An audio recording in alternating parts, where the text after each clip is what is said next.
well, greetings, everybody. Welcome once again to the RecPoker podcast. I'm your host, Steve Fredland, and as always, joined by our illustrious panel, Rob Washam, Andrew Feist, Chris Jones, John Somsky, and the great Jim Reed.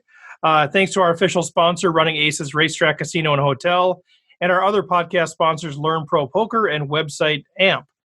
This is episode 176, and today we're going to be chatting with Zach Elwood, a name that most of you are familiar with, reading poker tells, verbal poker tells, exploiting poker tells, all kinds of poker tells stuff.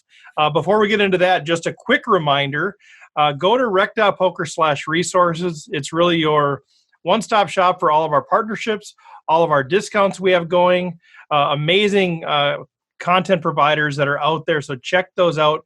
Specifically, one thing we have going right now, check out the Red Chip Poker stuff they got going. You get 1 month or 1 week free of core from Red Chip Poker. If you go to rec.poker/RecPoker, use the code RecPoker, and you get some free stuff out there. So check that out. Go to the resources page to get all the information. So with all of that introduction, welcome in Zach Elwood. Hey, thanks, Steve. Thanks for having me. Now, it's been a while since we've had you on. I look back, we had you on episode 32, back when this was just a boy in a dream. And now here we are 144 episodes later, and we got you in here. So it's been too long. So how have you been, man? Oh, good. You know, adjusting to the new realities of the world. But other than that, feeling pretty good, feeling pretty lucky that it hasn't impacted me too much. All this stuff hasn't impacted me and my wife too much. But yeah, good in general. Okay, so you weren't doing any like large group training sessions or any of that kind of stuff that was... Nothing like that. No, I mean, nothing poker related. I also have a regular day job too, where I do, I work for a software company. And so obviously that helps be a little bit more diversified. So yeah, but obviously the poker sales are way down. Yeah. So were you working from home as part of that job before this, or was that a transition for you? No, a little bit at home, but it was in the office too. So yeah, a bit of a transition just to be from home so much. Yeah. Okay, and so we're all sort of wondering, you know, if you're sitting there looking at all of us right now, because your ability of being able to read people, can you look at each one of us and tell us like if we're comfortable or uncomfortable during the quarantine? I mean, how far do you take this? I don't take it too far. I mean, a lot of people ask me like my thoughts on real world non-poker stuff, and I always, you know, I'm pretty humble in that regard because I feel like poker is such a unique, you know, area. It's such a formalized area with its own rules, and I don't really take it outside of, you know, I have thoughts like anybody on various, you know, behavior and verbal stuff, but I'm pretty humble when it comes to real world stuff. Yeah. Okay, so you can't look at Rob Washam right now and tell me what he's thinking? Definitely not. Would you give it a shot? Yeah, it's blank. That's why he's not picking up on anything. I don't even know what I'm thinking half the time. Fair enough. Well, Zach, I hate to even admit this, but you know, I've got all your books. I've read your books. We've given them away. You've been a great partner of ours as RecPoker was getting going. But I didn't realize that you had started a podcast. Now, I hate to admit that. And I was looking at your stuff today. I'm like, oh my God, he's got a podcast. People who read people. So tell me a little bit about that new foray for you. Why did you do it? Are you enjoying it? What's kind of the thoughts around that? Yeah, I'd like to do more of that. So a little bit about that. I guess I've been doing it for a year and a half or so now, but basically it's general psychology and behavior, mostly, you know, focused on behavior. It's interviewing people from different walks of life, different professions about how they read behavior and interpret psychology in their, you know, lines of work and pastimes. So I've had people that are psychology researchers on there. I've had people that are, you know, kind of criminal and judicial interrogation and interview experts. I've had a range of people. I had a rock, paper, scissors, you know, champion on there, talking about playing rock, paper, scissors and reading people. So I thought it was an interesting thing. I was looking for an idea. I'd wanted to do a podcast for a while, and I wanted to do something that kind of maps to my psychology interests and also obviously the poker, reading poker tells, but I wanted to open it up to a broader discussion. And so my role on there is basically just interviewing people and acting like the every man who doesn't know much about these things, because usually I don't know much about what they're talking about, and just interviewing them from a behavior perspective and trying to learn something. Basically, like people have said it was educational for, sales and like legal stuff too. I've had lawyers say it was educational, listening how different people read people in different situations. I had a bus driver on there a couple months ago talking about like reading traffic and pedestrian behavior. So yeah, it's fun. I wish I could do it more often. I'm kind of picky about the interviews I do, so sometimes it's hard, especially now with people with this stuff going on. It's been kind of hard to find people to get on there, even though I have more free time now and I'd like to do more of that kind of stuff. Yeah. Jim, did you have something? Yeah, I've loved that. Oh, thanks. I think Jim, your audio's freezing up there, Jim. Analysis to look at sorry? Do you want to mute your video maybe? Your audio is kind of freezing up there. Thanks. So hopefully this is a little better, because the not marriage counselor but couples analysis and seeing the behavior that successful and failing couples exhibited. That one I really, really enjoyed. And I also got a kick out of the rock, paper, scissors one as well. Yeah, that the couples relationship one was actually my favorite. I'd say that was top because it was stuff you think about, with when you see, it applied to people you meet and also to your own relationships too. I actually like learned some stuff that I applied to, my relationship with my wife. So I was like, that was pretty helpful. And yeah, the rock, paper, scissors, it was interesting. He was a little con artisty, but he still had some interesting things to say. So as you're doing them, do you find that you actually are generally in every episode learning something, or do you feel like, this is, people are saying stuff that I know, but they're packaging it in a way that relates, so people can connect with, or you actually feel like, I'm learning stuff as we go? Yeah, for sure. I think I definitely learned something every one because, like I said, like poker, even though I feel pretty proficient at poker tells world, it's every endeavor is so unique, and while there might be a few common things, it's like I've definitely learned a lot from the interviews. That's the main reason I enjoy it. It's like I feel like I'm just learning stuff every time I do it, and like even the research for setting up the interview, I feel like I learned stuff there too. Yeah. Are there any like common theme, like breakthrough moments, like where they're really got aha moments? So it sounds like you're learning a little bit here on each episode, but have there been any like themes that you pulled out of it that you're like either changing how changing a paradigm or challenging a paradigm or any of that kind of stuff? It's hard to say. I mean, it's a good question. Nothing's been like that paradigm shifting for me, but it's more like just learning the details of how someone applies something in a specific endeavor. I mean, it's a lot of it's like once you hear it, you're like, oh, that makes complete sense. But things you wouldn't have thought, be like to apply that kind of logic to a very specific situation. I love that. I know Chris had something he wanted to jump in here with too.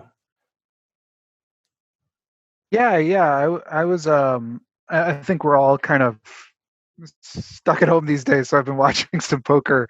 And I noticed there was this spot I wanted to talk to you about or ask you about, which I think has happened to me a lot when I play as well. And I'm trying to figure out, what it kind of means.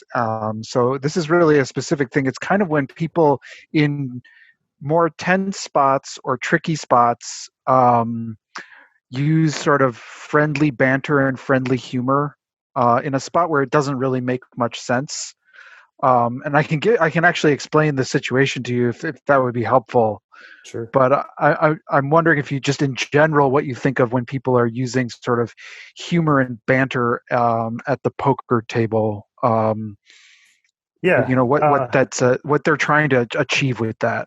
Yeah, I think it's as a broad question. I'd say we want to break it down into like better behavior, like somebody doing that as someone who's made a big bet, and that versus somebody who's waiting to act, like somebody who's kind of in the non-aggressor situation. And I think they basically have like the opposite meaning for both of those. Like for example, somebody making a big bet who's willing to do things like the speech, the stereotypical speech or jest and things like that. That's going to tend to be strength, in the way a lot of people understand it, just being relaxed, being willing to talk. But then if you take that same kind of behavior from somebody who's a non-aggressor, or even somebody from somebody who's not making a big bet, but who's making a small bet early in the hand. I think those kind of situations are very different, and I tend to actually think those are the opposite, meaning like somebody's weak just because, for example, somebody early in a hand, even if they're betting a strong hand, they won't want to talk and draw attention to themselves. They're usually more like cagey and don't want to scare people away. And then you have the non-aggressor on the river, for example, who, usually any talking from a non-aggressor is going to make weakness more likely, just because somebody who's laying a trap and checking or calling with a strong hand tends to not draw attention to themselves too. So I think it's important to like think about the category of situation it's in. But it's interesting too when you talk about somebody who's like trying hard to seem relaxed. I think there's definitely room even for somebody making a big bet. If you think it's unusual for them to want to portray relaxation, sometimes that can clue you in, that make you think that a bluff is more likely, because would this person really be trying to say X and try to seem so relaxed if they actually had a strong hand? Because usually people with strong hands might tend to do more like kind of nervous behaviors, or so there's room. I think there's still room, even if we can generally say somebody speaking a lot when they're betting, making a big bet, even if that tends to skew towards strength. I think there's still room for being like, hey, would he really say this if he was relaxed here? Would he really want to try to seem so relaxed? And I guess the specific spot I'm kind of thinking of is usually a river spot. Usually somebody has made a big bet, and it's the person reacting to that big bet, sort of talking to the player. And maybe I've been in that position where I've made a big bet, and they're talking to me like, "Oh, hey, well, it's this very friendly banter, and they're trying to get some level of information out of me to sort of understand my comfort level, or and what's your advice for somebody who's sitting in that situation, whether we're bluffing or we've got value, for how we react to those sort of like bantery type, trying to induce something from you. I mean, I think as long as obviously if you're balanced and never give anything in those spots, nobody can get anything from you. But I think most people want to kind of do a give and take and try to not be completely clammed up in that spot. So I think it just depends on how willing you are to give people something in that spot, because obviously the completely safe play is just to not give anybody anything ever. But if you are willing, I feel like there are things you can say as long as you are aware of like the major ways you can give information away. Like, for example, if one common pattern for someone making a big bet when they have a strong hand is to, downplay their hand strength, right? Just by being comfortable enough to downplay their hand strength is an indication that they're pretty relaxed. So that's one example. But if you knew the various ways you might give away your hand strength, then you could be more careful and just either say things neutrally, or if you felt like you could manipulate that person, maybe, twist a common meaning and try to, manipulate them. But I'd say, like, if you're not comfortable doing those things, the safe bet is always just to not give anything away.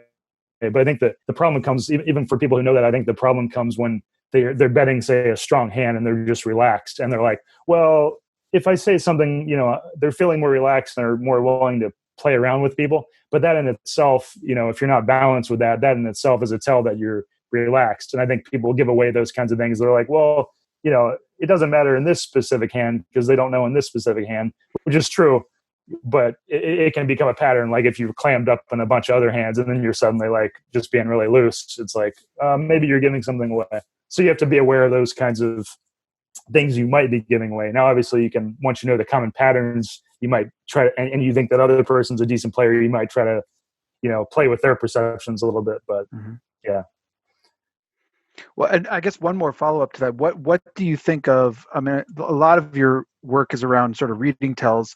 What do you think of the game of projecting tells? Either false tells. Like, is that something that is just you're leveling yourself and you're getting yourself into trouble, or is it something that's worth actually exploring? Yeah, I mean, I've written about when are good spots to use false tells. I tend to say, if we're being safe, if we're being, our large majority of the time, we shouldn't be dealing with false tells at all, because like you said, it can turn into this leveling yourself thing, or like leveling, getting in multiple levels where you don't know where you stand kind of thing with another good player, a decent player. So, as the standard, I would say don't mess around with those things. But then I have written about, times where I think it is a good spot to try to use that stuff. And it's very specific spots where, you don't, the other person is a stranger to you, yet you feel that they are decent enough to know the common patterns, but they perceive you as maybe on the beginner amateur side. So when those kind of things kind of align, you can be more sure that, you using a commonly understood tell behavior, might manipulate someone else. But like you said, it can easily devolve into like, I'm just leveling myself, and a lot of times you just don't know how people are going to interpret something. It's like you might be performing the most commonly understood tell in the world, and your opponent might just interpret it completely different. It's like you just don't. It's really hard to know what people's perceptions are and what their interpretations are of stuff. You might think you're doing something that will be perceived as strength, but they might see it and then just use it as an excuse to call. Like, I saw you doing this, so I'm going to call it. So you're just kind of playing with these weird, confusing areas. But I mean, not to say I've definitely done false tells where I thought it was a good spot, and I have recommendations, on that. Okay, great, thank you. So this is kind of a personal question, but maybe there's other people that are dealing with this as well. I'm curious. Like, I think I'm just a whole big box of tells. I just think I am. I don't have real reason to think that, but I think I am. But so here's my deal. So I enjoy fun personality at the table. I like to. Hopefully I'm not too annoying, but I like the banter a little bit. Like on that river play, I think whether I'm strong or weak, I think I'm doing it consistently. But for me, I feel like I'm.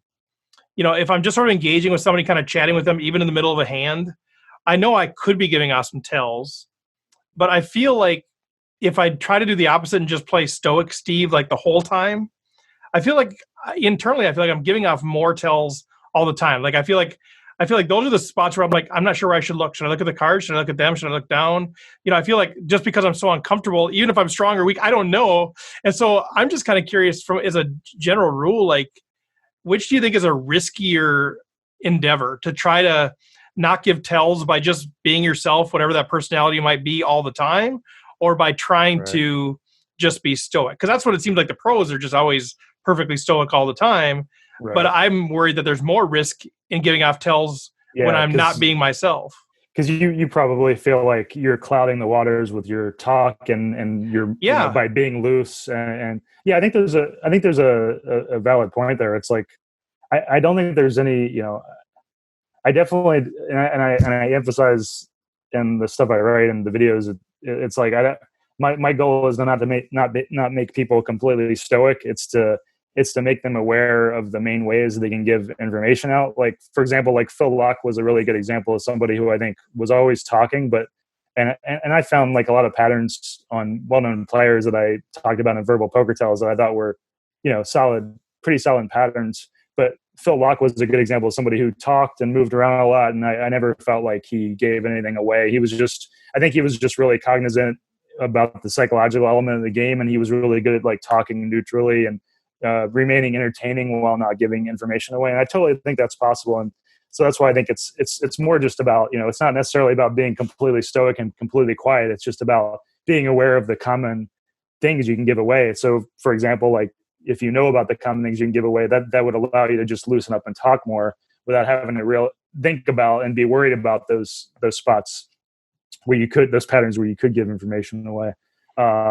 And so, I think if provided you know about those spots, I think it's unlikely if someone knows about those major spots that they're going to get taken advantage of, because first of all, one factor is there's very few people actually like looking for this stuff, or who that know what they're looking for. Sure, there's some like experienced professionals who might have put in work on the tells part of things and know how to use it, but I'd say that's like a very small percentage of the population. When even amongst pros, like a lot of pros just don't even pay attention to this stuff at all. So when you factor that in, it's like, I think people are actually just too afraid of giving stuff away when you factor in just how rare it is, and when provided you've thought about the common ways tells can get out.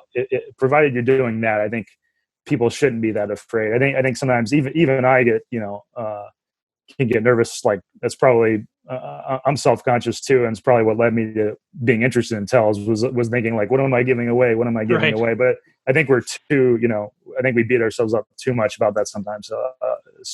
Yeah, because it feels like there's a risk with both. Like either I'm happy-go-lucky Steve, like you said, and all of a sudden, boom, pick up aces when I'm 3-bet into. I'm like, now I get really quiet. So I know that's a risk, but there's also a risk, I think, when I'm just quiet and not myself, that I'm going to be giving off more because I'm not myself, and maybe that manifests itself in different ways if I'm strong or weak. I don't know, but that's the risk. That's the risk too. It's like, when you said you get aces and you're suddenly quiet, because if you are being chatty and being loose, then it's something you have to like consistently keep up too. It's like that's the other risk of not being stoic, I guess. It's like you have to be aware, like, well, if you are loose and chatty, then you gotta be a bit balanced with that, or at least know how people perceive you. When you're not chatty, it's like I think that's another thing people do too. I've seen that in some old footage, like the high stakes poker footage, where I think it's a common pattern for somebody like Sam Farhall to be chatty, and then all of a sudden they'll get a big hand and go completely quiet. Or reverse it sometimes, because it's based on like what's come before. Like if they played a big hand and were really chatty, and then they'll like get a big hand a few minutes later and go completely quiet, because in their mind they're like, well, they all saw me being completely chatty with that big hand before, and now I'll go completely opposite. So people are always trying to play with those perceptions in the game, the game flow. They're trying to think about what came before. I think people keep that kind of stuff in mind, but it's just something to be aware of. Like, people's perceptions, they will try to read into that stuff and be like, well, he wasn't that way before. What can I interpret? Right. It's so interesting. Yeah. John, did you have something? Well, I was just going to kind of follow up on what you were talking about.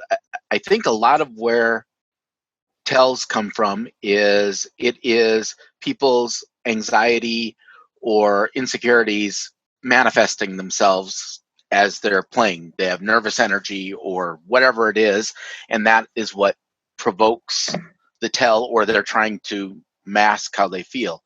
So my hypothesis is that as people become more comfortable with the game, they tend to give off fewer tells, partially because their level of anxiety is lower. They aren't as attached to the outcome of any given hand, because they've played so many hands and they've been beat so many different ways.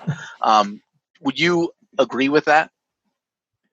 Yeah, I think so. I think there's different types of tells. It's like you're talking about one specific one, which is a big one. It's just general anxiety and which can manifest as like being more still, being more frozen up.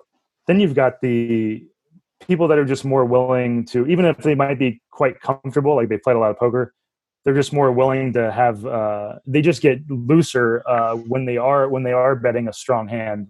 So they might have more hand movements or more small micro movements when they're betting a strong hand, and that's not necessarily because they're.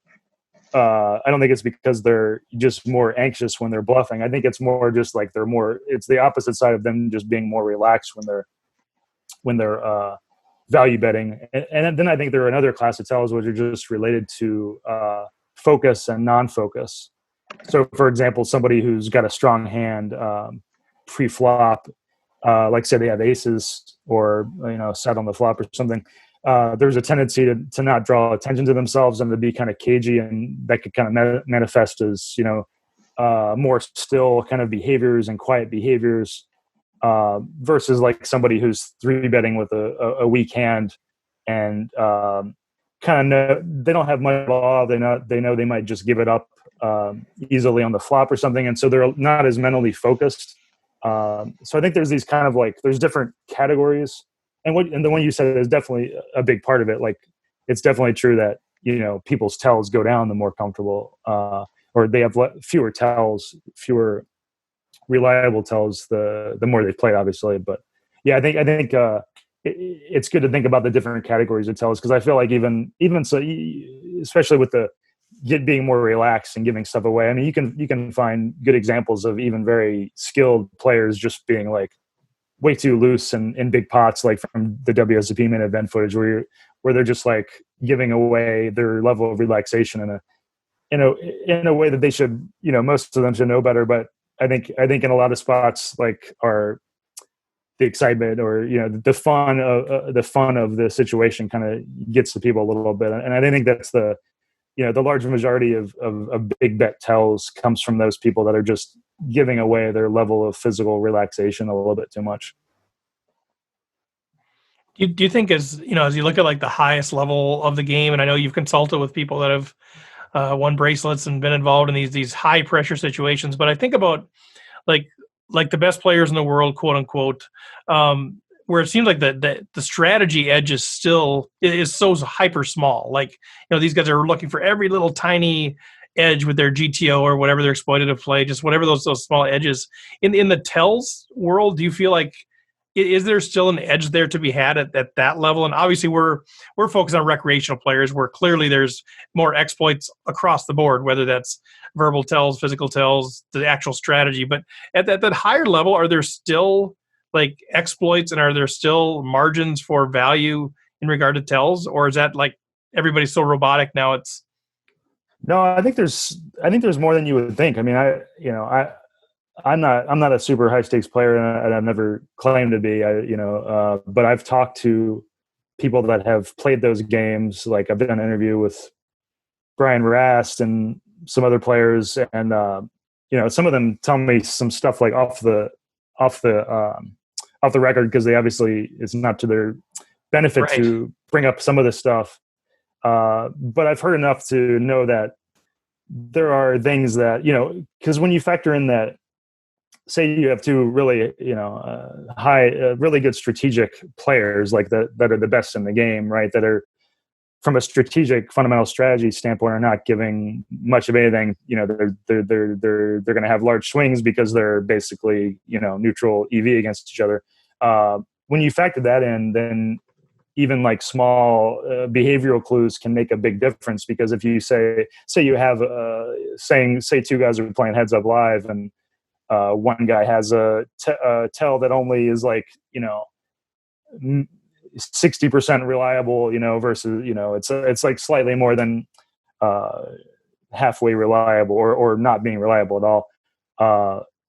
Just that one tell, when you add in that they're playing hundreds of hands or whatever, lots of hands, just that little clue of going one way or another, like thinking like, oh, he's taken what I think is a longer period of time to bet than usual on the river, and I think that's going to be strong for him. Or he stared at his cards a couple seconds, pre-flop, and I think that rules out a lot of the stronger hands. Like those kind of little clues, even if they're only a little bit reliable, they add up over time. So I think when you factor in those kinds of things, and when you even for multiplayer situations like cash games of various sorts, or the final table of a tournament, a lot of these guys have played with each other a lot. I mean, it wouldn't be that big a deal if they were like strangers, and then it would be hard for them to reach good conclusions. But if you've played with people, the same players a lot, and even over the course of a few hours a day, you're sitting playing a cash game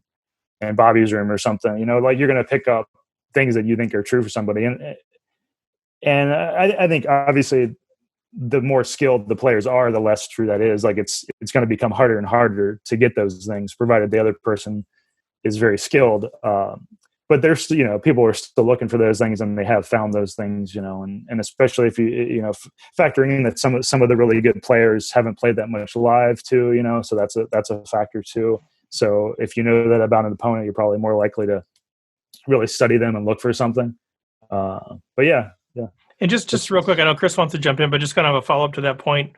And again, see, this is where I just get free coaching, so it's all about me. See, I'm just trying to get insights for my own game. But in regard to strategy, one of the things that I've noticed is that I have a really poor memory. I really do, and so like I can really think and I can really observe and try to watch betting patterns, and I notice things, but I don't necessarily retain them in a way that I can bring them back and use them later. Like I noticed that, but now what was it? I don't remember which it was. And I feel like the same way with tells. Like I feel like I can notice somebody, they took less time there, or it seems like something's going on there. They're fidgety or whatever. And then when it gets to showdown, I realize, they were fidgety when it was a big hand. But then I forget those things. And I hate to even admit that to all the poker world that's going to exploit me. But so I feel like, I don't know if you have any tricks, or is that's just a shortcoming? I can't overcome that, or like, how do I prioritize tells, or when you have that as a shortcoming, how can I utilize observing tells when I can't necessarily remember, I played a tournament 3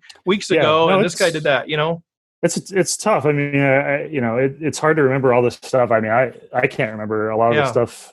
I take notes if I'm playing in a serious game, like say I'm playing in a tournament. I hardly play any tournaments, but if I'm playing in say a WSOP tournament, I would take notes on people, and I think that's one of the benefits of getting more acquainted with tells is like you start realizing what are important things to write down in notes, and like nobody knows what notes you're taking, and that's a nice thing about it. You could be typing texts for all they know. They don't know you're taking right. notes on the game, so that's nice. But I think the benefit of learning more about it is you can more easily know what is important. And so, for example, like I might, the thing I like to look for a lot is big bet spots, obviously, because those are those are some of the most important tells. So like if somebody's betting on the river, I might notice, he made a lot of back and forth eye contact with his opponent, and he ended up being strong, and like that's really important information.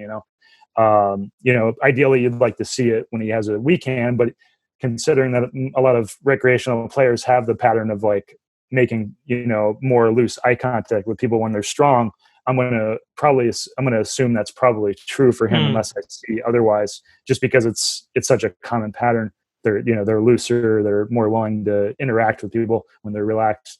So I think there's definitely no shame in writing notes, because I mean there's so much information to remember, and it's like if I was doing it in my phone, I would put each player at the table and I would take notes on them. Like it might be a section for fundamental strategy for each player, it might be a section for behavior for each player, and I might just say like, a lot of eye contact with strong hand or whatever, and then it just allows me like hours later to like quickly review a few notes I took. It doesn't mean you have to write down everything. It's just things that you think are important, and obviously there's so much behavior and strategy stuff that goes on. You're just going to be capturing the things that crop up to you as important. But I think that is the skill in understanding it better, because you can. Otherwise, you might be like, well, what would I even write down from that hand? Like, right. What's worth remembering? What's worth noting? Well, that's super helpful, because I think that's it. Because I think about writing notes on strategy, but writing notes on tells and then doing the study off the felt is something else you can study off the felt. That's a good gap closer for me as well. I mean, that's how I got interested in tells. I'd say like if I had to pinpoint like what led me to writing these books, it was in college when I was setting up poker games in college, and I was taking notes on my friends. Like when we played, we were only playing for, we ended up like raising the stakes over time. But it was like, I think at the peak we were playing for like, people were buying for like $100 over the course of the night in a cash game, and which was pretty good stakes for college. And I had this notebook where I was taking notes on everybody's tells, and I mean that I'd say that alone was responsible for me years later, deciding to write the books. When I got more serious about it and played for a living and stuff, I was like that kind of background. But it was. Especially if you have a home game, I mean that's a good way in, because you know the people you're playing with them a lot, and it's also not, it's such a relaxed environment that it's you should just think of it as like a training ground for paying more attention to people. Yeah. Well, especially when I know that this whole crew is paying attention to me and they all know my tells and I don't know any of theirs. Speaking of which, Rob, what you got anything, Rob? You're muted right now, Rob. You Somski'd it, Rob. There we go. Yeah. I was just going to, first, I'm going to take you off the hook a little bit, Steve, because you talk a lot outside of playing in the hand. But then Yes, I do. You kind of just focus on that hand, and you're not actually giving away as much as you think. Oh, good. No matter if it's a good hand or a bad hand, I don't know that anybody can tell. But once the hand's over, you're not committed to the hand, then you start, doing your Steve thing, which is talking a lot. Thanks. So I'm taking you off the hook there a little bit. All right, thank you. No, that's helpful. No problem. Now, in this day of social distancing, everybody's playing a lot more online poker. Obviously, there's no verbal tells, there's no facial tells. You can't tell what they're doing with their hands. You can't see if they're looking down at their chips when they see the flop. Is there anything? Basically the only thing you really have is timing tells, right? Mm-hmm. Or potentially bet sizing tells. That would be probably the only thing you have in online poker. I don't know if anybody's discussed that with you or not, or if you've ever thought of that or not. I was just curious what your thoughts are. Yeah, definitely, pretty much bet timing, and I'll go into more on that. I think for the sake of defining tells, I don't consider bet timing as like behavioral tells. So I've never really written about it. I think it's definitely like an important area, but I kind of class it under the basic strategy, kind of exploitative strategy stuff. But as far as the bet timing, there's really the main things online are for bet timing are the immediate actions, and the reason being like the delayed actions, stuff that takes a while, could be taking a while for any reason, like they're using the bathroom or whatever, peeing in their bottle or whatever. But the immediate actions are meaningful because obviously they're not faking those. They are actually, they're definitely happening immediately, unlike the delayed ones, which could be due to various reasons. And so when it comes to the immediate actions, you've got the immediate calls, which are going to tend to equal, medium strength hand strengths, because someone's not going to, usually with strong hands, they're going to think about calling, like whether they should raise or what they should do. So it's pretty rare somebody like snap calls like on the flop, for example, with a strong hand. It can also be good for weeding down, narrowing down people's ranges pre-flop too, because a common pattern is like somebody raising, getting 3-bet, and then them snap calling, which will tend for your recreational players to equal like around like jacks or even queens or something, because with most of the other hand strengths, they're going to think about what to do. They're going to think about re-raising, and they're going to think about folding or whatever. That's a pretty common pattern. So you've got the snap bets or snap calls, and those are also interesting too, because they can also help you rule out for certain kinds of players, like more aggressive players. A snap call on the flop can help you rule out like a flush draw, like a strong flush draw, for example. Like if somebody's snap called a bet on the flop and the flop has 2 hearts, and they snap call, it's pretty unlikely that they have like an ace high flush draw or a high flush draw in general, because if they're aggressive at all, if they're decent at all, they're usually going to at least think about raising that spot, even if they don't end up raising. So there's a lot of board texture stuff that can be a factor there. Let's see.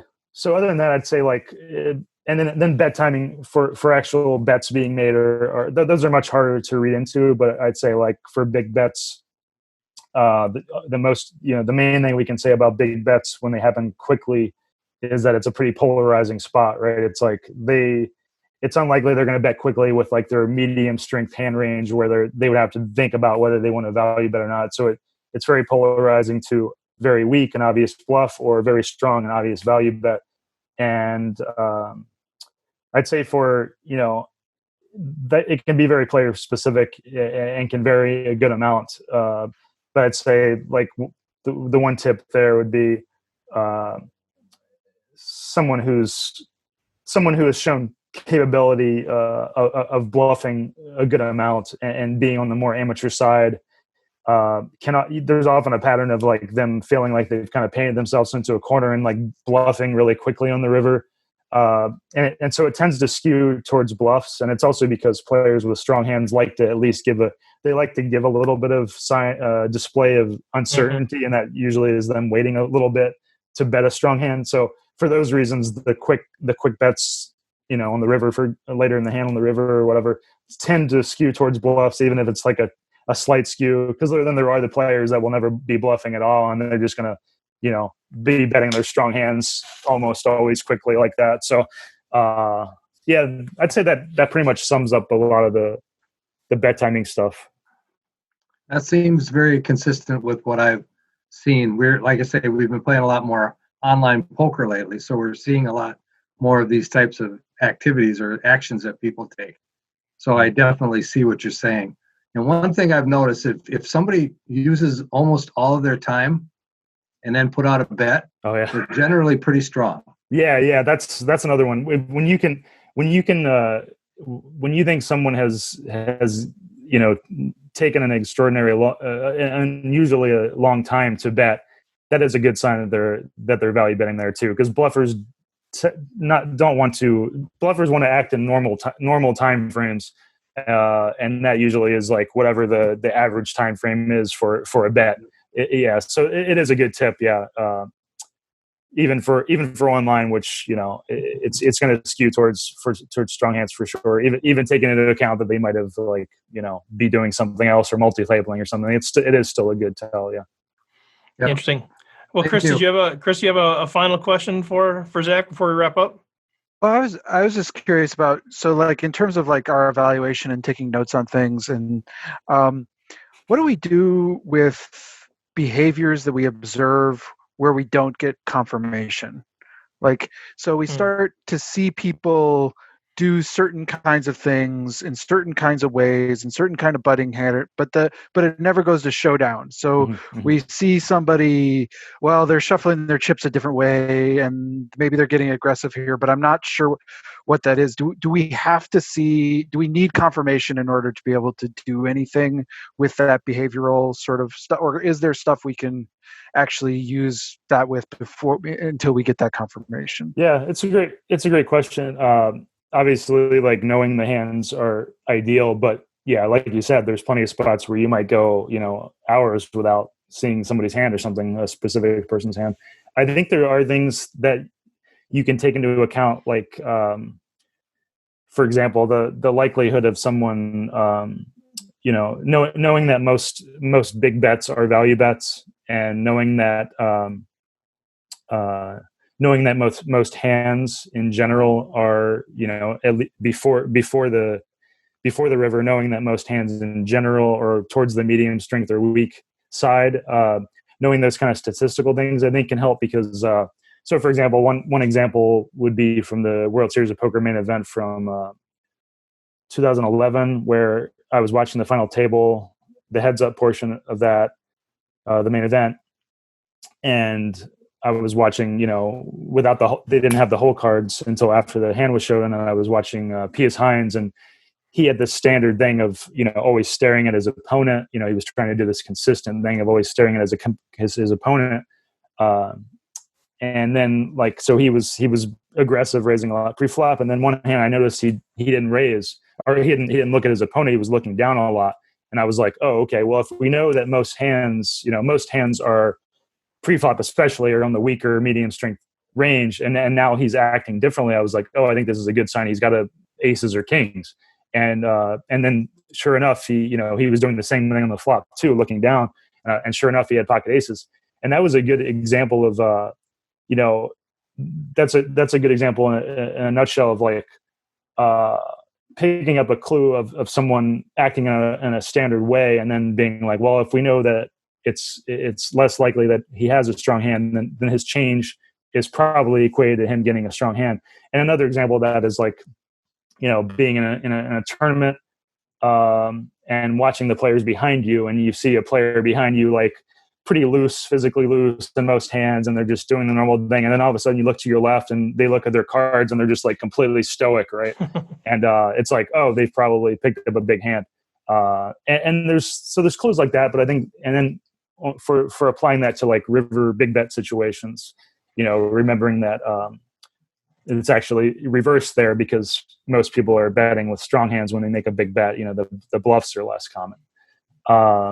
So, for example, that would mean, if I saw, your average player who I deem to be an average recreational player making a big bet on the river, and I would be operating under the assumption that the behaviors I see were with a strong hand, unless I had information to the contrary. So even though I watched that player, like say I watched them, play two hands where they made big bets on the turn of the river or whatever, and I thought that their behavior seemed pretty loose physically, and I was like, I'm just going to operate under the assumption that that's probably strong hand behavior. I wouldn't necessarily act on it, but I'm going to keep it in mind as a theory, as a hypothesis until I see that disproven, right? So it kind of just helps me keep it in mind, and then I can maybe confirm it later in a way when I see them bluffing and they're much different, acting in a different way.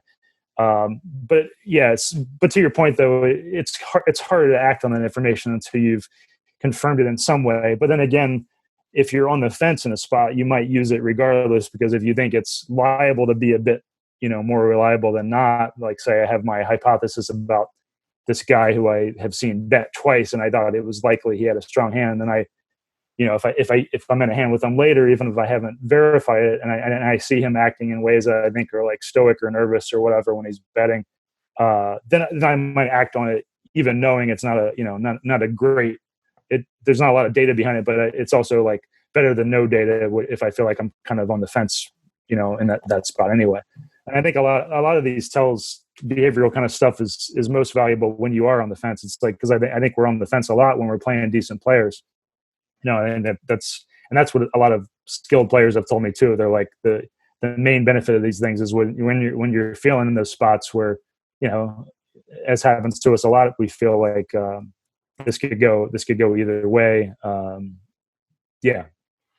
So I think the key takeaway for me from this whole conversation is if we ever have the opportunity to be in the same place at the same time, I want to take you to lunch and just have you tell me what you see. Just tell me what you notice, like just to be inside your brain and kind of. I know it's outside poker, but it's got to be this kind of this continual. I picture this like a continual self-entertainment thing, like what you're noticing about people's behavior. I mean, I've always I've always liked reading. If I had to, speaking of the real world stuff, it led to that too, because my dad actually indexed psychology books. He was like a back of the book indexer for various academic books, and like he wasn't into psychology himself, but he had all these books laying around. So I used to read them when I was a kid. I think that's one of the reasons I got into this stuff. It was just like I was reading these like obscure, books about psychology, and he had some Freud books too about like the pathopsychology of everyday life, where Freud like breaks down like everyday things and says like, here's the hidden meaning in them, like that kind of stuff. I've always been interested in that stuff, and I think that was a big factor in me getting into poker tells too. I was going to say, you might be interested. I don't know if you guys play. When you play, have you been playing like through Zoom and on like, are you using an online app to play poker and then watching each other on Zoom too? We've been doing some interesting things with that, but not talking while we play to each other on Zoom. Yeah, I thought that would be interesting because I know people are doing that, and I was kind of. I thought it'd be a fun thing to do during the quarantine stuff is videotape that and see if you could, see what you could find on that, because it's such a unique, thing that people don't usually do. So yeah, we're playing with some different tools to do some cool things, but we haven't yet. At least I haven't done that. Playing live and then just adding the live in person component. Yeah, we tried to do that recently. We couldn't get it working. I tried to do that with some friends, like use an app. I think we were trying to use a few and couldn't get them working, and then also like watch each other on Zoom too. But yeah, that would be fun. Yeah. Well, Zach, I think obviously I could talk to you for about 6 hours, and then each of these guys could probably do another hour and a half. But unfortunately, we don't have an entire weekend seminar, so we're gonna start to wrap it up here. But I do want to give you an opportunity to talk a little bit about where people can find you, where they can connect with you. I mean, I know, reading poker tells, verbal poker tells, exploiting poker tells. Now we have the podcast. People who read People who read people, is that what it is? But how do people connect with you if they want to hear more? Yeah, I've got those books you mentioned, and then I've got the video series, which you can learn about that and watch samples at readingpokertells.video. And then I have my main site is readingpokertells.com, and have all the products on there, and then they're on Amazon too for paperback versions. And the podcast, you can find that on iTunes or any platform. It's on Spotify. People Who Read People. If you have any ideas for shows, I'd like to hear them, because sometimes people send me some pretty cool ideas, and I'll give you a shout out if you send me a good idea. But yeah, other than that, that's pretty much it. I'm on Twitter too. If you ever want to ask a question, it's my handle is a poker player. Yeah. On there. Yeah. So you heard him, guys. Give them some ideas. If you got some good thoughts on ideas for the podcast or whatever, send them to them, man. Let's go. Let's support our fellow podcasters out there that are making it happen. And I see your media stuff. I see a lot of cool things happening in your world, and hopefully you're enjoying the ride as well, even though we're kind of in the midst of this weird sort of life situation. But Zach, hopefully it won't be another 144 episodes before we get you back on. But it's always a pleasure to chat with you, and I appreciate the insight, especially as a recreational player who's looking for those edges. It's certainly thanks, a great. Steve. I appreciate you guys having me on. Thanks for all the good questions, and best of luck with the podcast. Yeah, we'll do it again sometime. All right, thanks, man. Well, we're gonna stay on here and clean up some things. You're welcome to stay on if you really want to be excited. Otherwise, feel free to jump off, and we'll catch you next time. Okay, I'll drop off. Nice seeing you all. All right, see ya. All right, guys. Well, what kind of feedback do we got? I thought that was a fantastic discussion. What are you guys thinking? What's rolling around in the head of yours? Well, Yeah, first I like the way he approaches that stuff. I just it's none of those tells are really necessarily true unless you see it over and over and over again. So I think when we're playing, I mean, there might be certain people you play with that are running aces all the time that you could, if you could remember, you could get like Andrew, you could get a feel for their behavioral patterns and what they mean. But when you come into it, like if you go to it, let's say you go to the World Series of Poker and you play in an event there, you're going to play with a whole bunch of people that you don't know. So you're not going to be able to necessarily pick up on specific tells, but there's generalizations of behaviors like that feeling comfortable, like that feeling nervous, that can give you a tip that might, like he said, you could be on that edge of either yes or no, and that one little thing is going to make the difference to whether you call or fold or raise, right?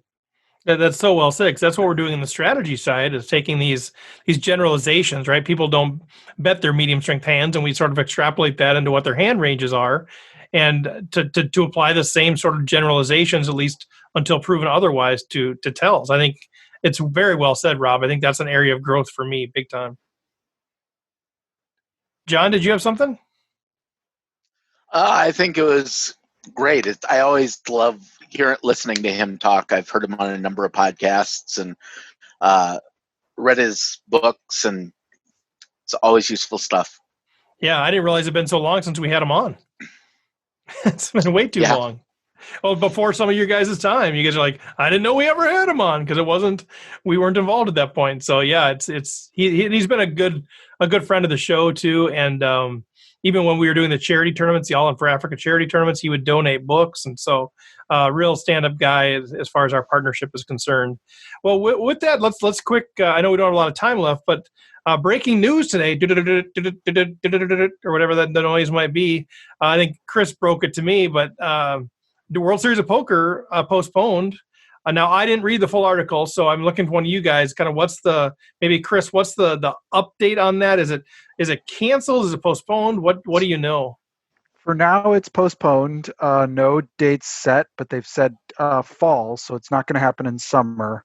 And it's going to include probably not all of the events as they're currently planning, but some of the major events. So like they'll have the Poker Players Championship, they'll have the main event, obviously, a few others, but they were pretty limited in what they're saying it'll be, and there's not even really a timing and not even really a place named. So it's not necessarily the Rio, But I would assume it, that's at least probably what they're working with. But there's a lot of convention space in Vegas. I don't know what that would mean, but Well, and all the conventions and seminars that are getting postponed, I mean, there's just not going to be space for all the things that people want to happen. Yep. Yeah, Vegas is known as the biggest convention city in the world. So there's more conventions held in Las Vegas than any other city. So Is that right? Is that yeah. So trying to find space for something gets postponed when everything else is getting postponed. I can't imagine the logistics of that. Yeah. Can you imagine? Yeah. Well, the issue they're going to run into too. Oh, sorry, John. The issue they're going to run into too, if it's not at the Rio, that is the best place currently in Vegas because the parking. They have such a big parking lot, and people that live locally that are going to go there, that's where they're going to drive to. So if it's not there, it's going to be a nightmare for cars and parking if you're going to have to drive there or have to park there. Well, and it's just a huge thing logistically. I was skeptical at first if they were going to postpone it, would they be able to fit it in? Because a lot of that space is rented out year round. The Rio is rented fairly regularly. However, with everything that's going on, a lot of things are getting canceled or scaled back.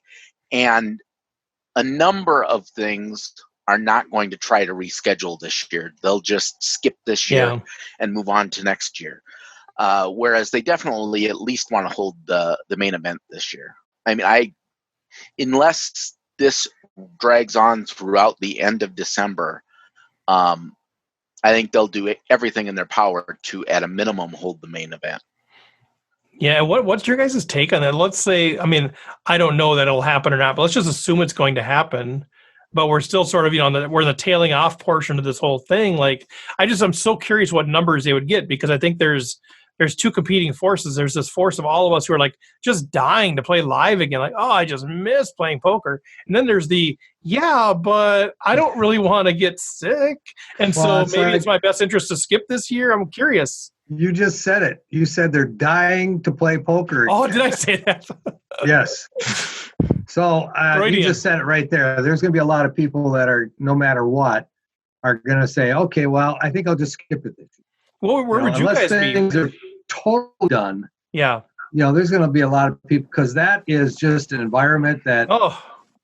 Yeah. It's just crazy. They actually say World Series of Poker flu, and some people get it every year, and they call it a legit flu because there's so much going around. Yeah, a ton of people get sick after the World Series. Yeah. Well, I heard someone, I can't take credit for this. I think it was Chad Holloway on one of his podcasts. He said, casinos are basically land-bound cruise ships. So, you look at all of the disease that are spread on cruise ships and the precautions they need to take there. And with poker, it's just a breeding ground for sharing all sorts of bugs in the best of circumstances. Yeah. I don't know if you've seen some of the they've published some of the casinos' sort of approaches to potentially reopening, whether that would be in June or whenever they're going to try to figure out how to reopen them.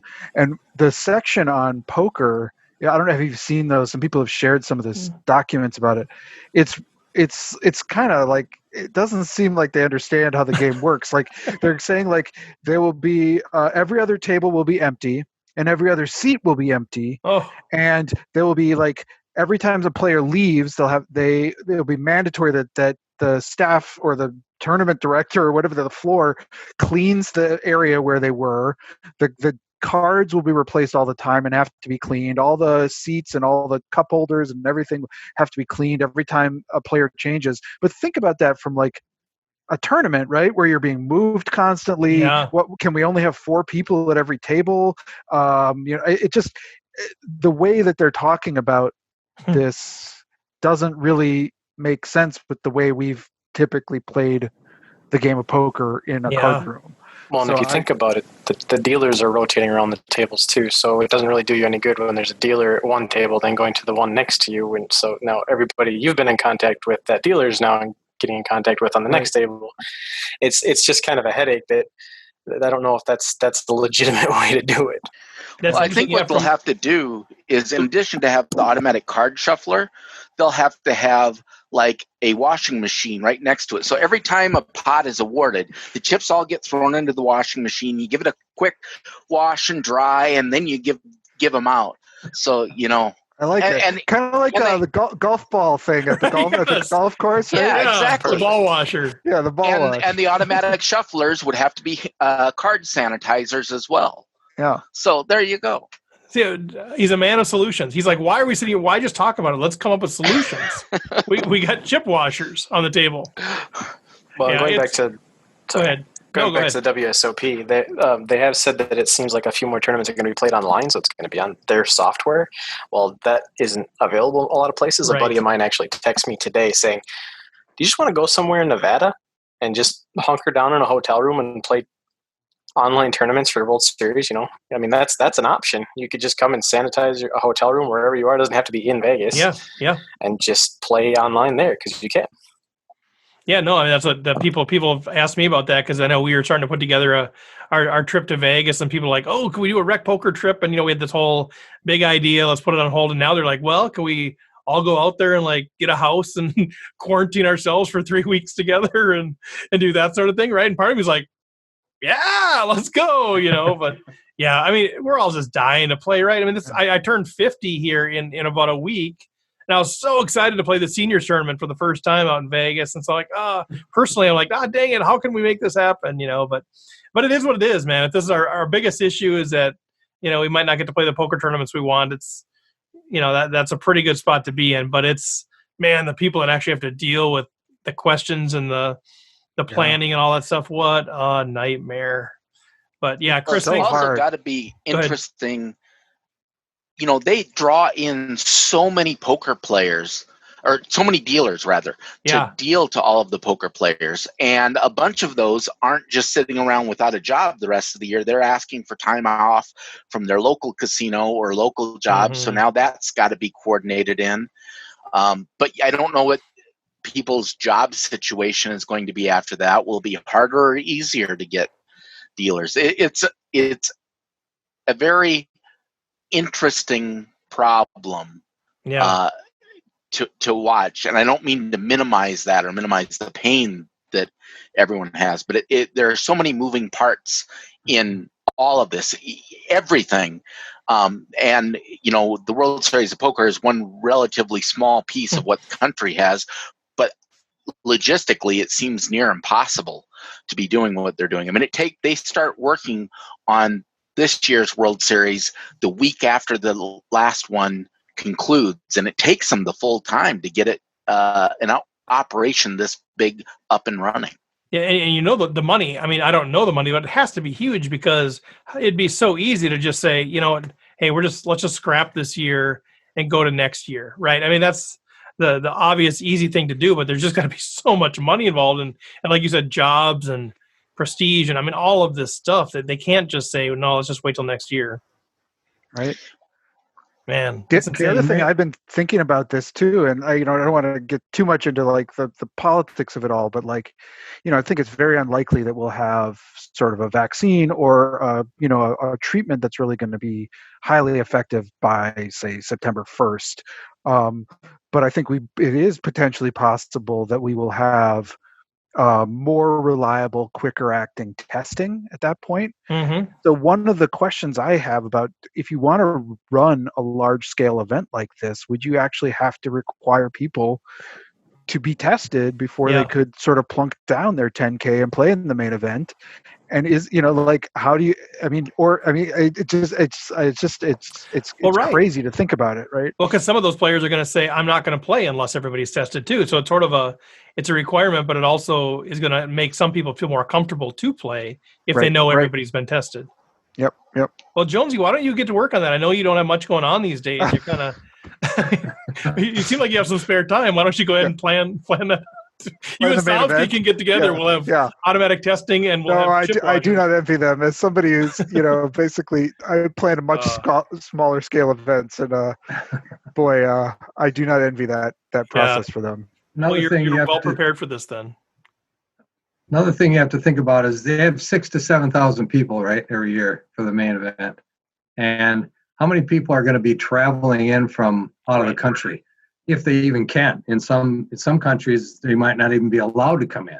Right. So, they will be lucky to get 3,000 people just for the people that are willing to actually, risk that environment. If they got 3,000 people in the fall even, I'd be surprised.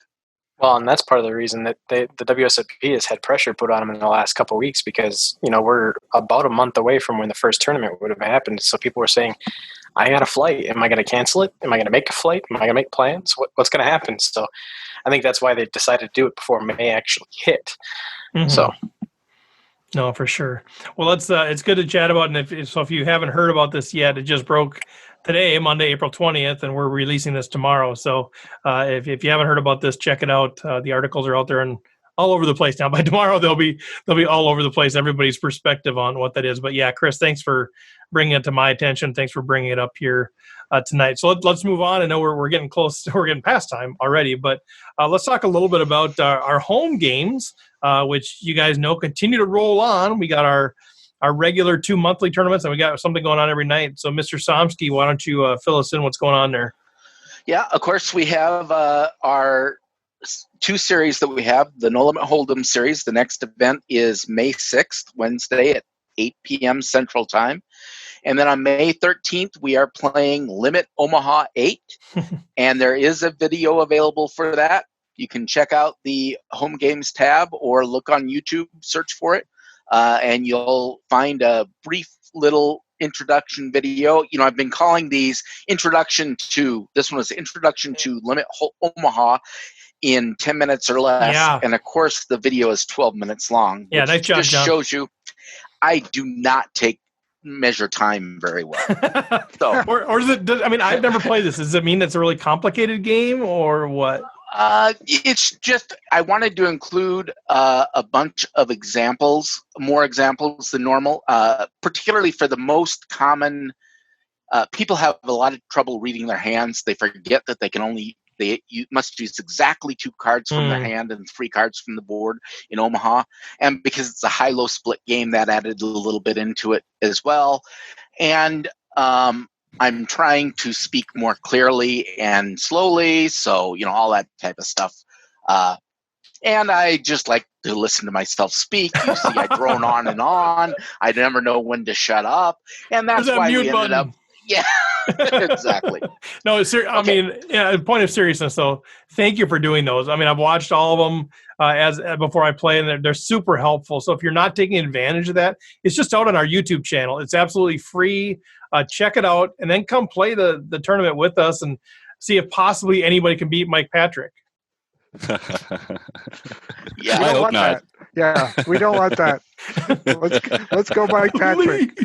Hey, John, as you know, I'm not going to learn anything about these new games until the cards are in the air, and I've had some success in some of the earlier ones. But based on what you've just said, I give myself 0 chance on this one. Do we think that's a fair assessment? Because I'm not allowed to watch your excellent primer video, but just based on that, I think coming in as a beginner is going to be tough for this one. After about 3 orbits, I think you're going to get the hang of it. So I only normally last about 2 orbits. Yeah, so just play every hand, Jim. Figure it out. Yeah, so if you can make it to the 3rd orbit, I think you've got a chance. So about the first time you get quartered, you'll really understand the game. Oh, yeah, that sounds wrong. Or 5th, or yeah. There's some. All right. Okay. Yeah, it's one of the few games you can have the nuts and yet lose money on the hand. So, anyway, it's going to be fun. I'm excited. Yeah. So, let's talk about the social distancing series. On April 13th, Frogman Rick, who is Rick Day. Rick, Raisy Daisy. Yep. April 14th, we had Witchy Stuff. Leda Ligari. Yeah, Oh Canada. Yeah. Won that one. So hopefully, also, I want to apologize to everyone for all of the mispronunciations of the names, but just know that I'm giving you credit, and don't blame me for my bad pronunciation. Can you somehow botch the next name on the list? Yeah. The April 15th was Bluff Storini, which was Jim Reed. Asterisk. Yeah, Jim Reed, our very own Jim Reed. Put an asterisk. Yeah, that one does have a little bit of an asterisk because PokerStars was having issues. There were so many people wanting to play the home game, we brought the server down. It crashed their entire server. So Steve is killing me right now. I crave that pin. I must have the pin. I'm showing the bronze pin that Jim does not get. I do not qualify. Rub it in, guys. Let's keep talking about it. Let's keep talking about how I'm not going to. I started because that game didn't go, I started another one at an hour later. And if anyone else would have won that tournament, I would have argued that they should get that pin. Yeah, for sure. But I guess since it's Jim, he doesn't. That's correct. Okay. I'm good with that. Yep. Just we're on the same page. So then I think we established last week that Steve can mute my microphone, right? Yes. Let's see. Then on April 16th and April 17th, we have a back-to-back feat where Keto Man 335 Kian Tevakoli won 2 nights in a row. Nice job. Then on April 18th, Monkey System Keith Brandt won. And last night, April 19th, T-Land 19, Tony Brenninger. It's actually Tori. Tori. Yep. Tori. Tori, way to go, guys. I must have typed that wrong. I might have typed it wrong, too. Let's blame me. It's probably my fault, though. No. Asterisk. No, some great players out there. Some I know, some I don't know, but I've gotten to know a few of them just through the process, through the chatting of me constantly being out there saying, "Who are you out here? Who is this?" You get to know people that way too. So. How did I miss the Canadian content coming through here? Way to go! Another Maple bro repping in the RecPoker Nation. Now Lita's a gal. Oh, even better. There we go. Right? That's what we like to see. Yeah, well, thank you, John, for all the work on that. I know you put a ton of time into that. I appreciate that a ton. Good stuff. Everybody's having a blast out there. Mr. Jonesy.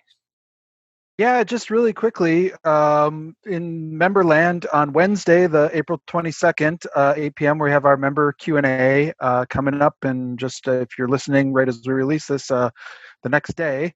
And then coming up in May, our member topic is going to be, we're going to focus on ICM tournament stages and MTTs. So I know this is going to be a really popular MTTs, multi-table tournaments. So I know it's going to be a really popular one. I know a lot of people are interested in how do I approach different stages of the tournaments?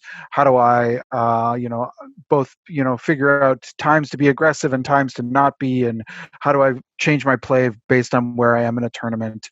And we're going to have a lot of conversation around that. So I'm excited for that. Huge. Andrew, anything to share from a learning partner's perspective? Just that we will have a couple promotions coming up in the next couple of weeks here. So keep your eye on the resources page, and also we'll let you know through the podcast too. But yeah, keep an eye on that page, and there will be some things coming up here in the next few weeks.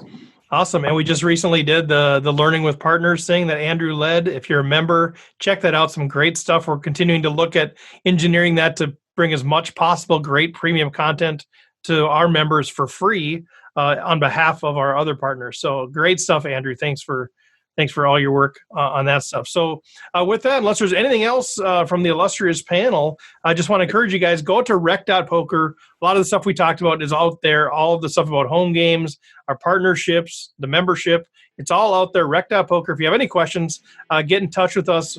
We will for sure respond right away and answer any questions that you have. But once again, thanks to Zach Elwood, fantastic guest. Time just flew by. Thanks to Andrew, John, Jim, Chris, Rob. Fantastic panel, always a great time. And we will catch you next week.